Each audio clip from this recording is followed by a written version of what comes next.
This morning I vetoed the Omnibus Budget Bill, 985 pages of mostly policy, and I also vetoed the tax bill.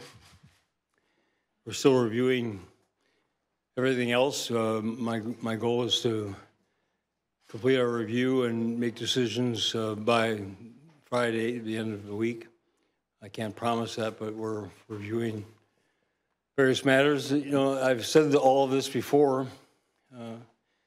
and I noticed that there's this posturing going on outside about how I should be persuaded by legislators who could have persuaded me last week if they'd been willing to engage in serious, honest negotiations. But this session was not about working out agreements with me.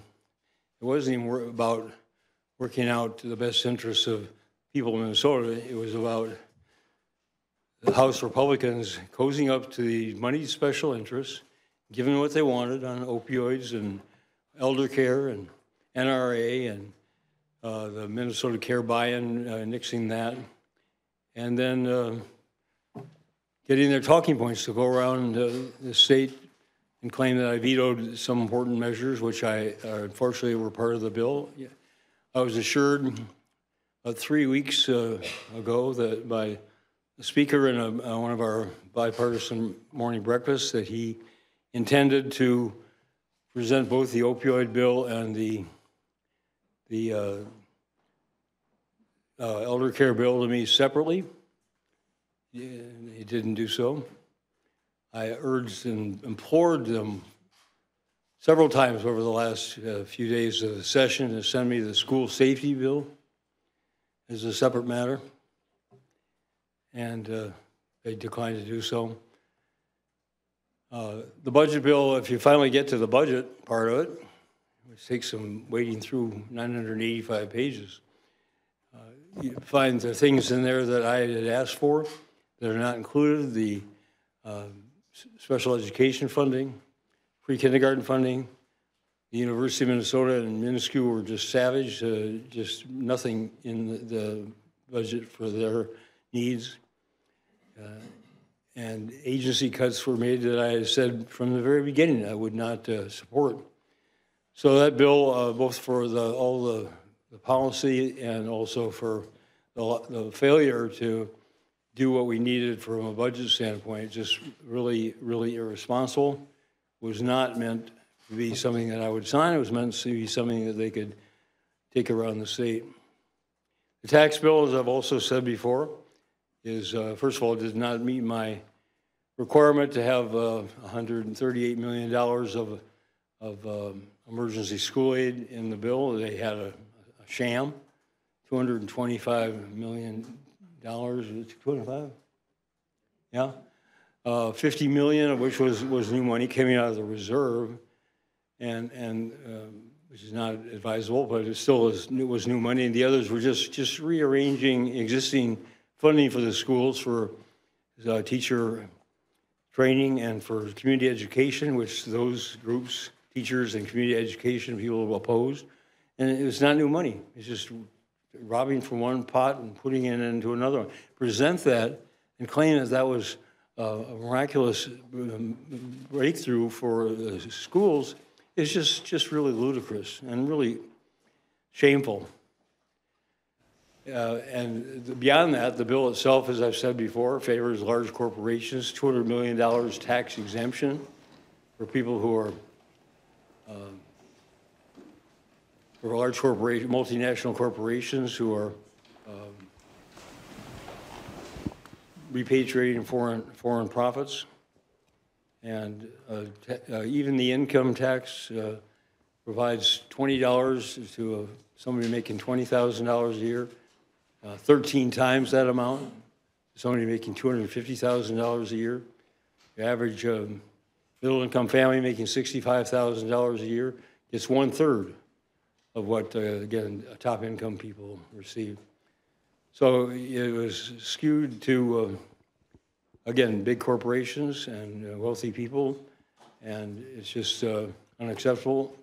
Now, the questions have been raised about what the consequences of that are for the functionality of our tax system. So I'd like to ask Mr. Bowerly to address that.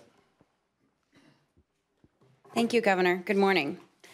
Now that the outcome of the 2018 legislative session is known, the Minnesota Department of Revenue will work to begin the process of updating the state's filing systems for taxpayers beginning in 2019. This process happens annually at the department, starting after the legislative session is over. This year, instead of working through a tax bill, we will update the tax filing system to accommodate the differences between the federal and state tax laws instead of that tax bill.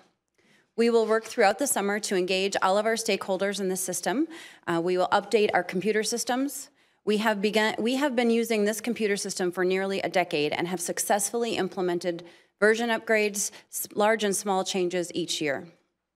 The work starts now. We have been preparing for all possible outcomes of the legislative session for several months. Today, we will turn to the work, and I am confident that the talented and dedicated team at the Department of Revenue will deliver for our customers as we consistently do. We look forward to working together with taxpayers, software vendors, tax preparers and professionals, volunteer income tax sites, and other stakeholders to ensure that everyone has the information that they need, the education and services that taxpayers will need to meet their obligations under Minnesota's tax law. Thank you. I'd also like to have Commissioner Francis briefly overview where we are fiscally for this biennium next, given what didn't happen in the session.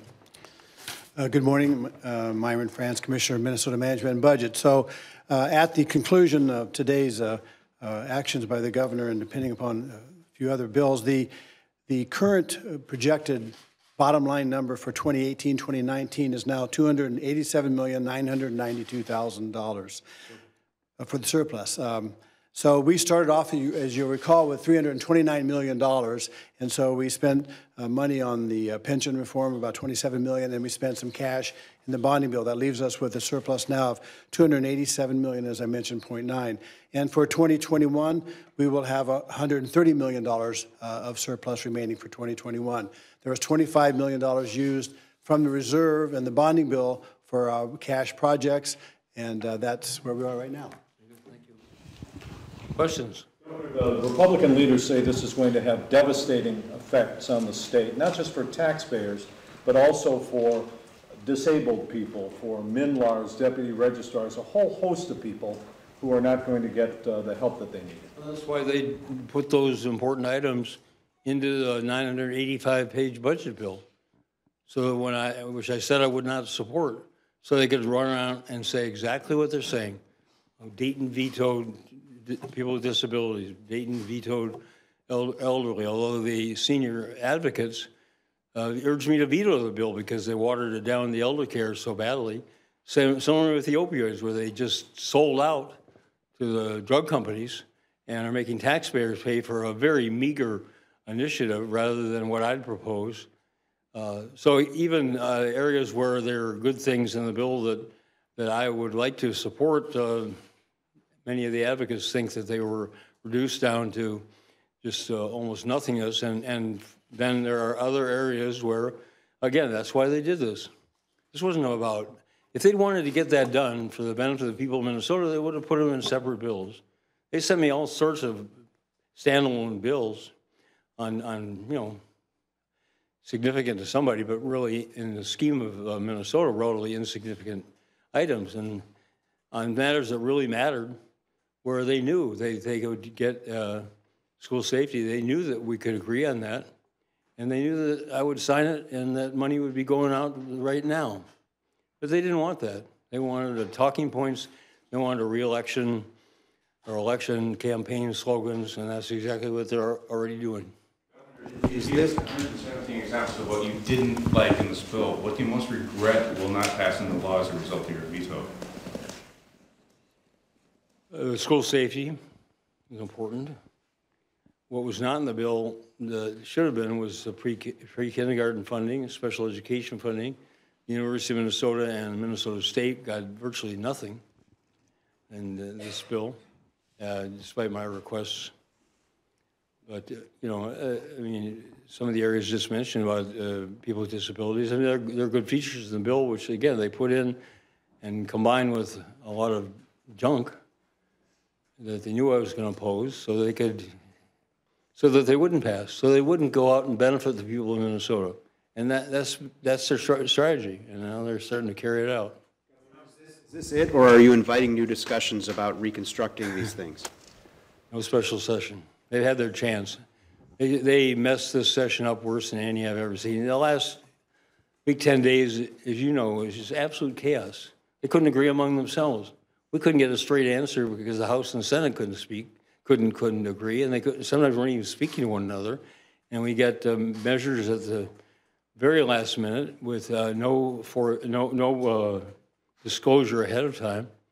They talked a couple of months ago how it's going to be such a transparent process. It was the most secretive behind closed doors where the committee chairs would get together, I guess, with the leadership, and they decide, and they go out and tell the Commerce Committee what they decided. Even the Commerce Committees were a sham. It was the worst managed legislative session I've ever seen. Of the measures in the Omnibus Budget Bill that you vetoed, what are the most objectionable that maybe you could tick off the top 4 or 5 or a dozen or whatever? Appreciate that. Well, I can give you the list, but the cuts to the cuts to Department of Human Services funding about $18 million. They cut there. The requirement on agencies on MNLARS, so it was effectively a 3.5% cut for a lot of the agencies. I mean, I'll have to get a sheet that I forgot in my office. I got up at 3:30 this morning in Minnesota time to catch a plane. So, but we'll give it to you. I thought that the tax bill, if you didn't make the conformity changes, was going to overproduce revenue, but that didn't appear to be reflected in Commissioner Fran's estimate for next biennium. As you may recall earlier in this session, the Department of Revenue put out a document indicating what would happen without any conformity, and so that's into the forecast. So the $329 million forecast that I talked about that's now been reduced, that takes into account whatever changes we see that will happen without any federal conformity. What will the tax returns look like? Are they going to be the size of a phone book, as the speaker said? Well, with all due respect to the speaker, about 13% of Minnesotans file on paper these days, and I assure you it will not be the size of a phone book, unless it's one of those very small phone books. What will happen is we will work to update our forms, and when we talk about forms, of course, 20 years ago we talked about paper forms. Now when we talk about forms, we're talking about the electronic and paper structure for how we will file. So for the vast majority of Minnesotans who use electronic software or use a preparer who uses software, there may be some additional questions that they need to answer to make sure that they can account for the differences. One thing that will happen is because Minnesota's law currently includes things like itemized deductions, and the federal law no longer allows those itemized deductions, people will need to remember to save their receipts and their backup for those sorts of itemizations. But we will work to make this as easy as possible on Minnesota taxpayers, on their preparers, and everyone in the tax ecosystem, like the vendors. And will there be 300,000 people paying more? That's one of the estimates I've heard. As Commissioner Fran said, there are revenue adjustments that are in the forecast. But how many people will pay more? I would have to get back to you because there were 2 sources of revenue that will increase. One is individual income, the other is some of the repatriation income. So I'll have to get back to you with a hard number. No, I mean, we're not saying this is by any means ideal, and it could and should have been avoided if we had been able, again, if they had shown any interest to sit down together and negotiate on the education, emergency school aid, as well as on these tax measures. But they wanted a bill that was going to fail. They wanted a bill they could take around the state and raise all these specters of phone book, tax forms, and the like. And you know, furthermore, the legislature can come back next January. These are for income tax for the calendar 2018 that will be filed in April of next year. So, you know, they can come back and make changes, or they can do it after filing for if they want to straighten this out. I'm not saying that's a good way of approaching it. But it's not, the sky is not falling, and the extent it's darkened is because they want it that way. It's been suggested that you might consider a special session after the election, a lame duck session to get a jump start on this tax work. Is that something you would consider? I mean, I wouldn't, well, I said only if it snowed in July, but it could snow in November, so that, you know, I'm open to suggestions, but I don't want to hold out that hope. I spent much of the last 2 years trying to get to a special session, and it's just been impossible. And I think there's no indication that these Republican House leaders are going to want to do anything other than what's in their own best interest. It's not in Minnesota's best interest, and you know, this failure is their responsibility. Failure of this session, failure of these two major bills to be negotiated and agreed upon with me is their failure. And I know they won't take responsibility for it, but it's theirs. Well, Governor, you are part of this, of course, and people outside this building, all of the voters of the state are going to see that you're leaving this session with really nothing done. What do you want to tell them about that? The governor and the legislature didn't get anything done this year. Bonding bill's still out there, I get it, but. Well, as I said before, you know, they can ascribe their responsibility. They don't have to vote for me if they. I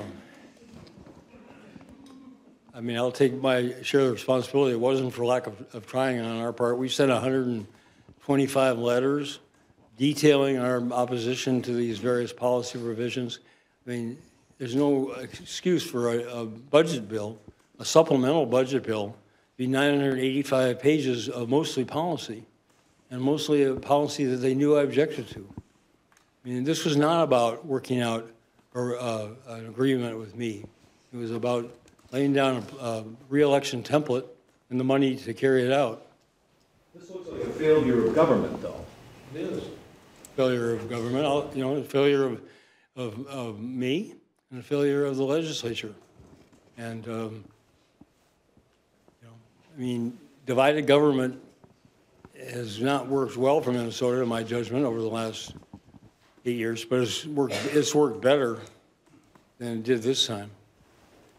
And again, you have to look at what the motives were.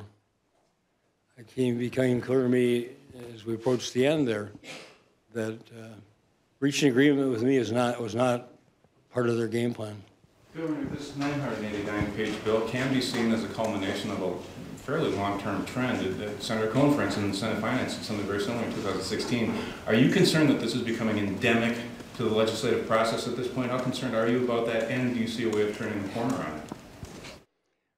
Well, there's been a lot of talk about, you know, the one subject rule in the Constitution. Somebody's going to have to challenge that and get a favorable ruling from the Supreme Court to really stop it, because as long as legislators see one advantage or another to doing it this way, they're going to do it. The things that they want to pass, the things they want signed, you know, they come separately.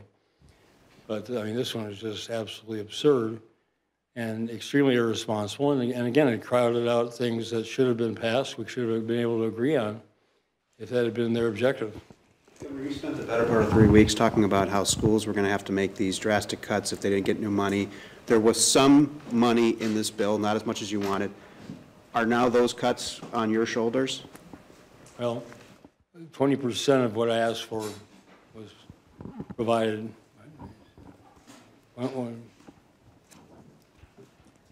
I'll take, you know, again,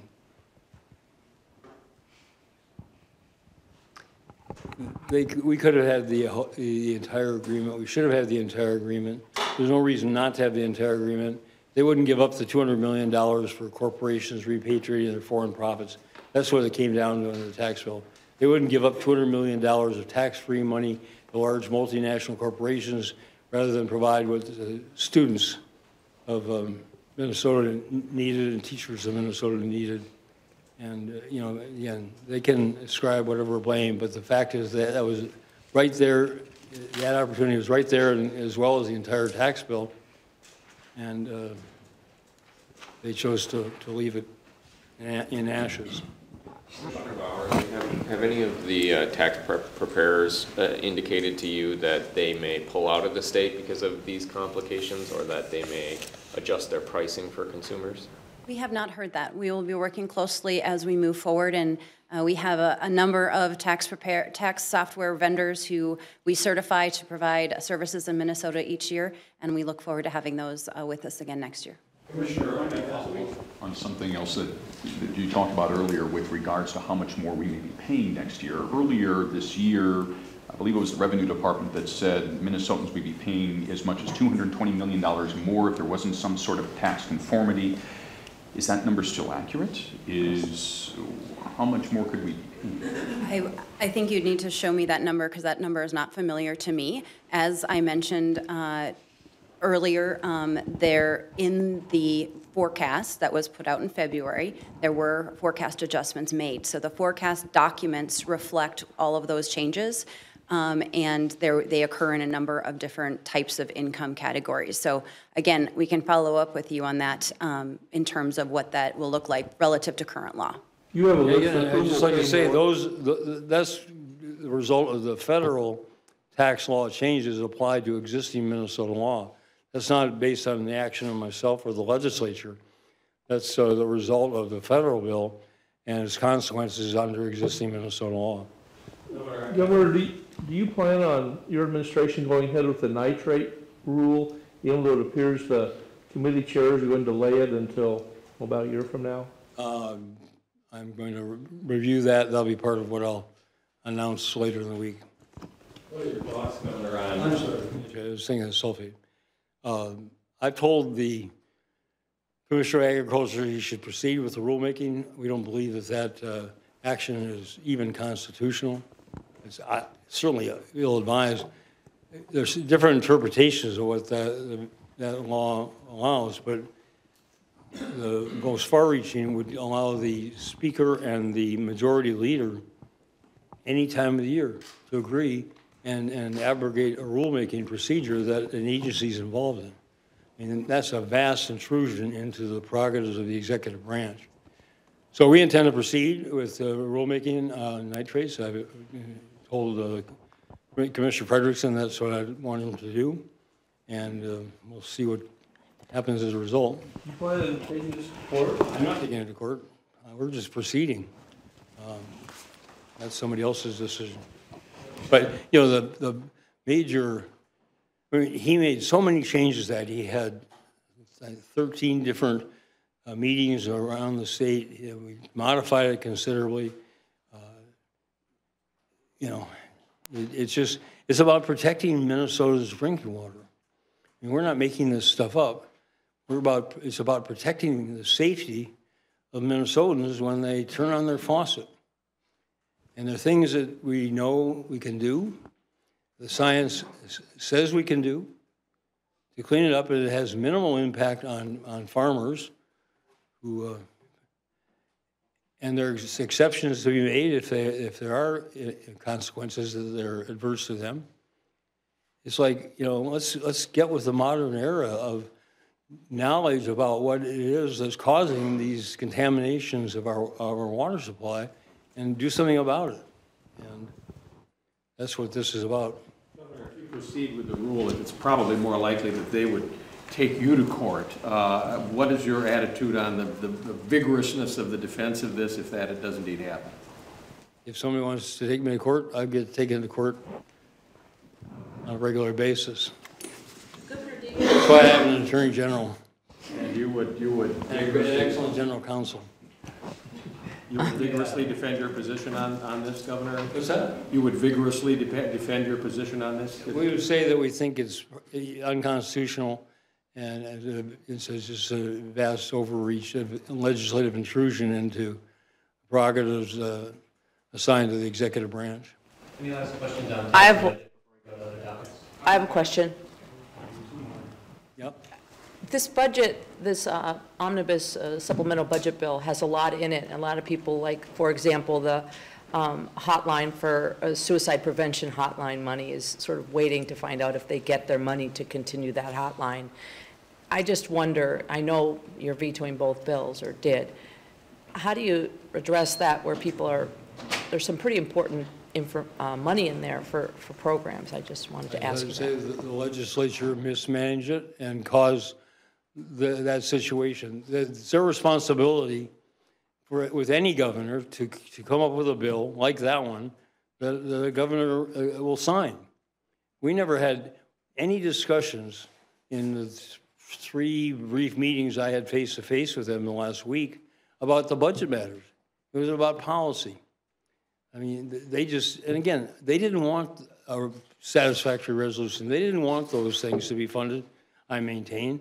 They wanted the impasse. They wanted it to fail. They wanted to go out and blame on me everything that the people rightfully wanted and should have received. That's their failure. That's their responsibility. If they can't manage a legislative session to come to a conclusion with agreements, as we have in all the other 7 sessions, we had one that went into a shutdown, but we worked it out because that's ultimately our shared responsibility, and they didn't meet that. Is it known whether the tax veto will result in a net increase in revenues, and should Democratic candidates be prepared to defend against your veto as sort of a stealth tax hike on Minnesota? Well, again, Commissioner Bowerly addressed that. I don't. She can get back to you with the details and go back and review the notes. But the fact that if there are any increases on individuals caused by the federal tax law changing, and we were going to try to make changes to offset that, for example, on itemization, which now, we did not change one word. We changed a word of the Minnesota tax code, not a word. So whatever increases are solely the responsibility of the federal government and their bill. Governor, would you give this session a grade or an incomplete? And why? I don't do grades anymore. I think my opinion of it has been well stated. In the case of a couple of visits to schools today, do you plan to go out on the road and defend this action to counter whatever Republicans might be saying? I was in Washington yesterday. I sat on the tarmac at National for 3 hours. They shut down the whole airport, and then they took us back to the gate, and the pilot said they couldn't fly because they'd gone over their time limit. And I've never seen such a mob scene at the airport because they shut everything down going out for over 3 hours. And I concluded that we're probably unlikely to be able to, that they're going to find 2 pilots hanging around and fly the plane. They did eventually, I guess, leave at 10:45, so that was 8 hours late. But I chose to stay overnight and get up early this morning and take a first flight here to be here for this, and we'll have to reschedule the fly around. It's unfortunate, but beyond our control. Will you be taking any different message if you go to Duluth and Delaware than you told us today? Is there anything else you're going to tell them? Not essentially. I'm telling my reporters they can stay home. Well, in your case, I have to say that there'll be something really revealing that in Fargo Moorhead that you and nobody would want to miss. Governor, at first it seemed like you may take, much longer to read these bills. You noted that you had 14 days, and it certainly seemed at the time like you would take close to that. Did your timeline for deciding on these bills change, and if so, why?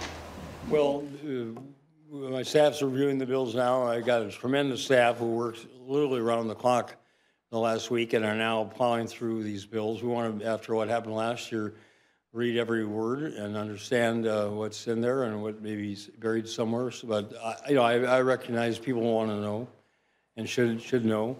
So my goal, as I said, is to complete that review and make decisions and announce those decisions by the end of Friday. I can't.